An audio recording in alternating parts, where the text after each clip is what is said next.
Hello all, this is Cass Terry, Dr. Terry.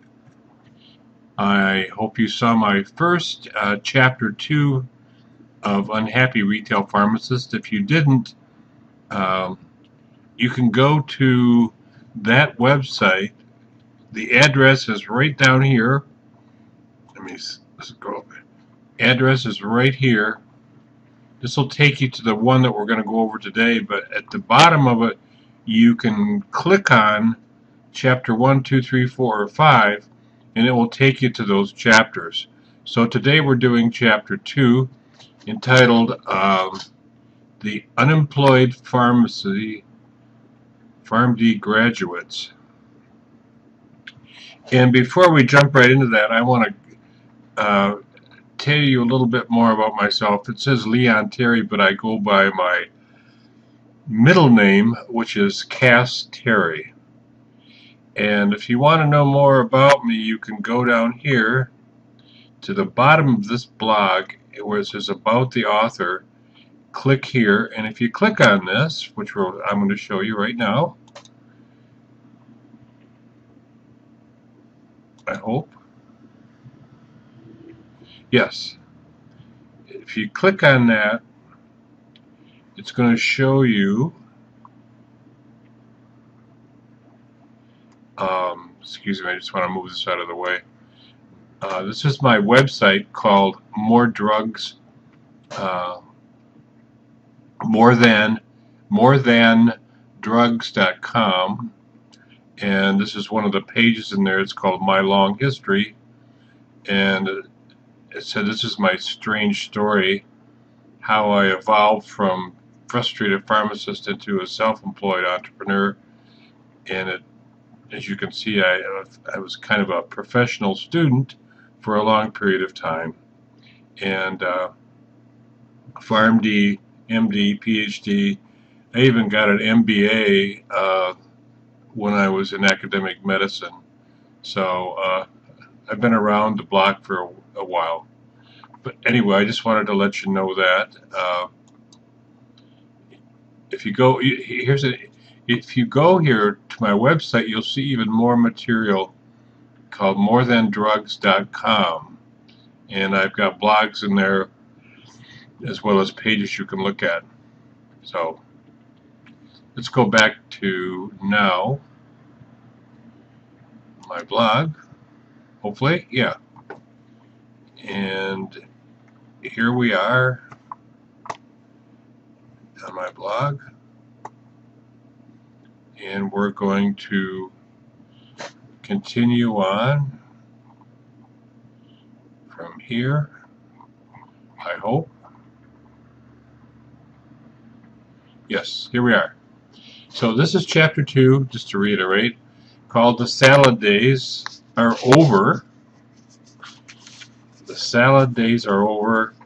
Unemployed pharmacy graduates with PharmDs. That wasn't the case when I got my PharmD, because I got mine when there was no big problem. But now all has changed. Again, I like the term salad days, as you can probably tell. And let me just go into a little bit more detail. The salad days was actually, I believe, originally, I'm not sure originally, but back in the 17th century, actually early 17th century, 1606, the days of Shakespeare, who wrote Antony and Cleopatra. And in their Act 1, there is Cleopatra talking, and she's regretting her youthful dalliances with Julius Caesar. And she says, "My salad days, when I was green in judgment, cold in blood, to say as I said then, ... So basically what it refers to is a period of youthful inexperience or indiscretion. And we'll stop on my little etymology there.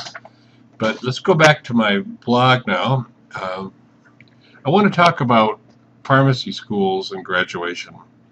And I want to overquote this one reference here, which I think is fairly telling. It says, for pharmacists, the salad days were just a decade ago, a time when a young man or woman newly in possession of a pharmacy doctorate could find a job in any state, working flexible hours for handsome pay.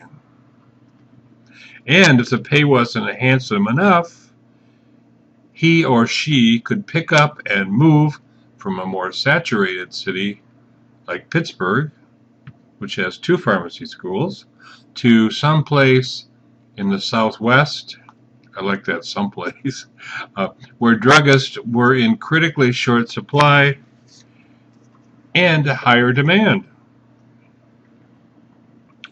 So,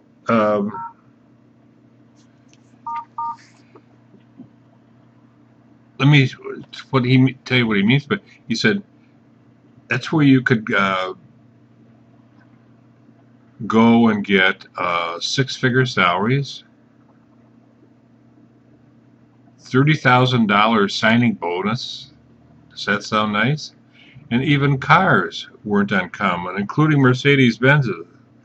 So those were the salad days, folks. I didn't get all those because I went into academia for a while, and then got my MD degree. But that's what you could get back then. Now, in 1990, the American College of Pharmacy mandated a pharmacy doctorate, which is abbreviated PharmD, stands for Doctor of Pharmacy, called the PharmD degree. And now that degree is mandated as a new professional degree. And basically, which most of you probably know, but I'm going to say it, is it requires 2 to 4 years of undergraduate work. So at a minimum of 2 years of undergrad, 4 years of doctorate program, i.e. pharmacy. So that's 6 years. That's the minimum. You have an option of taking 1 to 2 years additionally in a residency program. So, and you could take an extra 2 undergraduate years if you just want to live the student life like I did for a while. So you can go for 6 to 10 years. But the object in pharmacy school is to get the PharmD. That's which is required.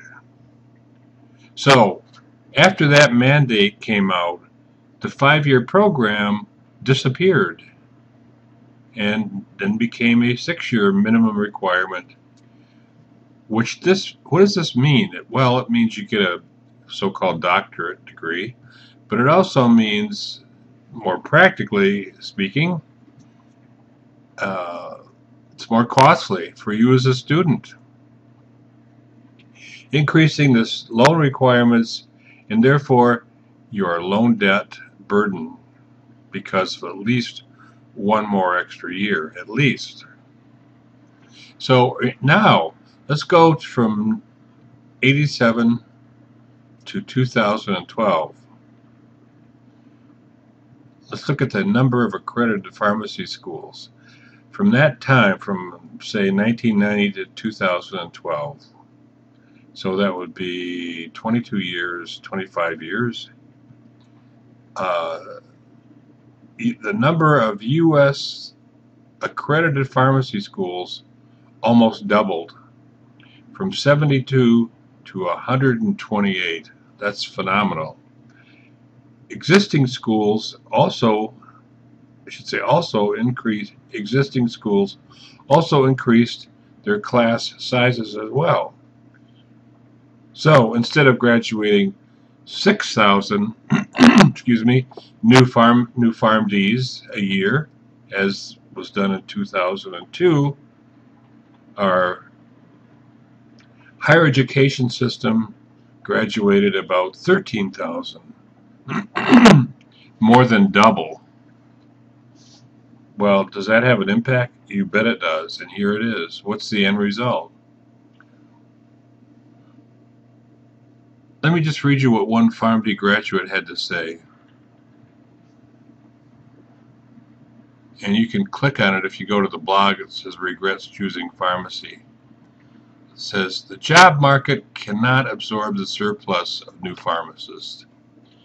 It's all in supply and demand economics. You increase the supply, the demand's there, the price will go down, and eventually you can oversaturate the market with the supply, which is what's happened. So it's estimated there will be a 20% unemployment. Get that. Look at that closing.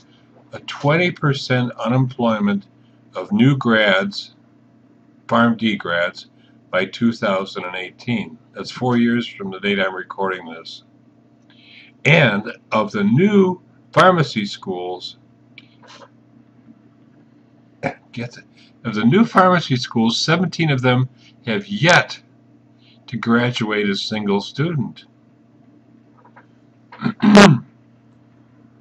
Everybody jumped on the all the pharmacy schools jumped on the bandwagon.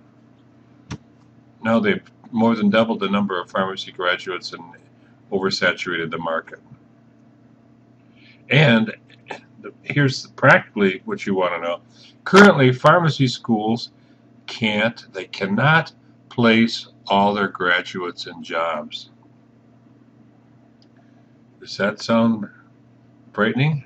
More pharmacy graduates are now going back to school or taking the option of 1 to 2 years of residency, and applications to pharmacy school are declining.